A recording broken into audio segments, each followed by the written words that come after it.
आपल्या महाराष्ट्र न्यूज चॅनलमध्ये आपले स्वागत आहे। मुख्य संपादक शमशेर खान, गोलंदाज उपसंपादक यादुल डांगे। सावकारीच्या विरोधात तात्काळ कायदेशीर कारवाई करा।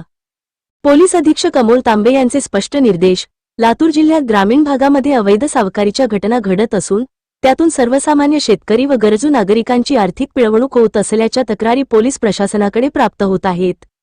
या प्रकरणांचे गांभीर्य लक्षात घेऊन पोलीस अधीक्षक श्री अमोल तांबे यांनी जिल्ह्यातील सर्व पोलीस ठाण्यांचे प्रभारी अधिकारी व उपविभागीय पोलीस अधिकारी यांना सावकारी संदर्भातील प्रत्येक तक्रारीची संवेदनशीलतेने व गांभीर्याने दखल घेऊन कायद्यानुसार तात्काळ गुन्हे नोंद करण्याचे स्पष्ट निर्देश दिले आहेत।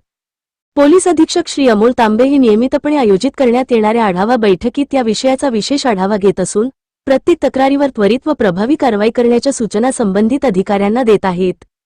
तसेच प्रत्येक उपविभागीय पोलीस अधिकारी यांनी आपल्या कार्यक्षेत्रातील सावकारीच्या प्रकरणांवर स्वतः लक्ष ठेवून कायदेशीर कार्यवाहीची प्रभावी अंमलबजावणी करावी, असेही निर्देश आले आहेत।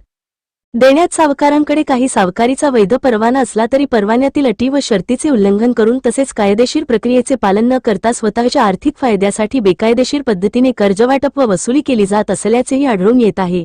अशा सर्व प्रकरणांमध्ये पोलीस ठाण्यात तक्रार प्राप्त होताच सखोल चौकशी करून परवाना नसताना सावकारी करणारे तसेच परवान्याच्या अटींचे उल्लंघन करणारे सावकार यांच्याविरुद्ध संबंधित कायद्यानुसार तात्काळ गुन्हे दाखल करण्यात येणार आहेत।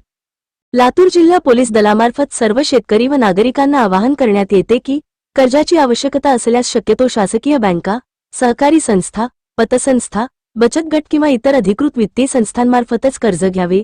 कर्जाची किंवा व्याजाची परतफेड करताना रोख व्यवहार टाळून धनादेश, बँक हस्तांतरण अथवा इतर बँकिंग माध्यमांचा वापर करावा। त्यामुळे व्यवहाराचा अधिकृत पुरावा उपलब्ध राहून भविष्यात उद्भवणारे वाद टाळण्यास मदत होईल।